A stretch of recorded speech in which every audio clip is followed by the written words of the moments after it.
la connaît bien pour ce jour férié qui nous vaut parfois de beaux week-ends à la campagne, mais à quoi correspond vraiment la fête de l'Ascension? Célébration éminemment chrétienne, cet événement a des origines très lointaines et s'inscrit dans bien des traditions en Europe. Partez sur les traces de cette coutume et découvrez l'histoire du jeudi de l'Ascension. L'Ascension, une fête païenne de plus, assimilée par l'Église. À une époque antérieure, des festivités étaient dédiées à la grande divinité Tanaris.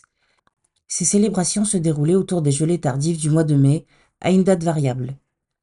Le spectacle durait généralement 3 jours. Cependant, il est moins connu de nos jours que l'Ascension est précédée de 3 jours de petites rogations.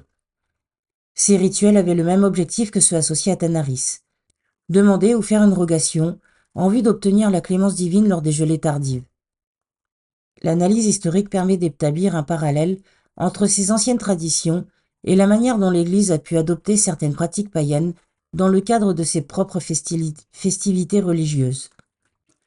L'assimilation de rituels préexistants était une stratégie courante utilisée par l'Église pour faciliter la transition des populations locales vers le christianisme. Cette approche permettait de maintenir des éléments familiers tout en les intégrant dans un nouveau cadre religieux. Dans le cas de l'Ascension, la connexion avec les célébrations païennes de Tanaris suggère que l'Église cherchait à atténuer les traditions antérieures et à proposer une alternative en phase avec la période et les préoccupations agricoles liées aux gelées tardives.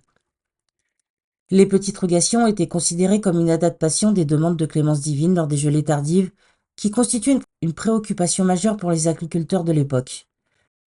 Cette assimilation permettait à l'Église d'offrir un cadre religieux tout en incorporant des significations chrétiennes à ses pratiques traditionnelles ancestrales. Une fête religieuse essentielle pour les chrétiens. Pour les chrétiens, cette fête célèbre l'ascension de Jésus-Christ au ciel, vers Dieu le Père, 40 jours après Pâques. Jésus, qui avait accompagné ses disciples depuis sa résurrection au matin de Pâques, les quitte alors et les envoie annoncer le royaume des cieux à toute la terre. Cet événement annonce également la venue du Saint-Esprit à la Pentecôte 10 jours plus tard. L'épisode est relaté dans plusieurs évangiles, ainsi que dans les Actes des Apôtres, une partie du Nouveau Testament, qui raconte comment les premiers chrétiens se sont organisés pour former l'Église. L'Ascension, dont le nom vient du latin ascendere, qui signifie monter, gravir, ne doit pas être confondue avec l'Assomption, autre fête chrétienne célébrée le 15 août, qui fait mémoire de la montée au ciel de la Vierge, portée en triomphe par des anges. En effet, Assomption est tiré du verbe assumere, qui veut dire prendre, assumer. Ces 2 fêtes chrétiennes sont des célébrations cardinales pour les églises catholiques et orthodoxes. Dans la tradition, elles marquent un jour de repos obligatoire pour les fidèles. C'est pourquoi ce sont des jours fériés dans beaucoup de pays aux racines chrétiennes. La richesse des symboles du jeudi de l'Ascension. L'Ascension compte parmi les fêtes les plus importantes dans la foi chrétienne, et elle est aussi chargée de symboles bibliques. On la célèbre 40 jours après Pâques, chiffre que l'on retrouve bien des fois dans la Bible, que ce soit pour la tentation de Jésus au désert, la durée du déluge qui s'abat sur l'arche de Noé, ou encore la traversée du Sinaï par les Hébreux. L'Église célèbre l'Ascension depuis le IVe siècle, mais la thématique de la montée au ciel n'est guère nouvelle. À la même époque encore, l'Empire romain rend un culte à ses empereurs défunts, divinisés par leur apothéose, autrement dit, leur montée au Panthéon. La mythologie gréco-latine foisonne elle aussi de semblables ascensions, comme celle de Médée, d'Hercule ou encore de Romulus. Rendons à César ce qui est à César, les origines païennes des rogations.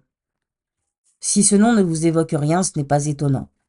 Rendues obsolètes par le Concile Vatican II au milieu du Xe siècle, les rogations sont 3 jours de célébration, rites, processions et prières, pratiquées partout en Europe par les chrétiens juste avant l'Ascension. Du latin rogare, qui veut dire demander, les rogations servaient à prier pour une moisson abondante et la prospérité pour la saison à venir. Dans une Europe où l'agriculture est la principale activité économique, les rogations sont une fête religieuse vitale pour des paysans souvent à la merci des gelées de printemps, des canicules ou des insectes. Cette fête est initiée en Gaule au 5e siècle par saint Mamère, évêque de Vienne. Depuis le Dauphiné, elle se propage sur tout le continent et perdure encore dans quelques communes rurales. Mais saint Mamère n'a rien inventé. il s'est contenté de christianiser la fête romaine des Robigalia, qui a lieu à la même époque de l'année et qui adjure les dieux de favoriser les récoltes. On retrouve dans toutes les civilisations, et ce depuis le néolithique, des rituels semblables au printemps, pour attirer les faveurs des dieux du feu ou de la fertilité sur les moissons à venir, pour chasser les intempéries et les maladies qui ravagent parfois les récoltes. Du XIIe jusqu'au XIVe siècle, la Sérénissime célébrait l'Ascension avec une cérémonie bien particulière. À bord d'une galère de parade, très haute, sans mât et sans voile, le doge de Venise symbolisait son mariage avec la mer en jetant chaque année un anneau d'or dans l'Adriatique. Ce rite, aux origines païennes, est repris et béni par le pape et marque la domination de Venise sur les eaux. Le but centaure est le nom de ce bateau, appelé ainsi à cause de sa figure de proue, un centaure au corps de bœuf. L'embarcation était connue pour son luxe et ses décorations somptueuses. L'invasion de l'Italie par les troupes napoléoniennes et l'abdication du Doge mettent fin à cette tradition en 1797. Les Français brûlent le Bucentaure pour piller ses ornements. Aujourd'hui encore, une reconstitution de cette fête est organisée chaque année et la Fondation Bucentaure a entrepris de reconstruire le navire dans toute sa splendeur avec l'aide de la France. Voilà, j'espère que cette vidéo vous a plu. N'hésitez pas à liker, à partager la vidéo, à commenter et à vous abonner. Moi, je vous fais des gros bisous et je vous dis à bientôt.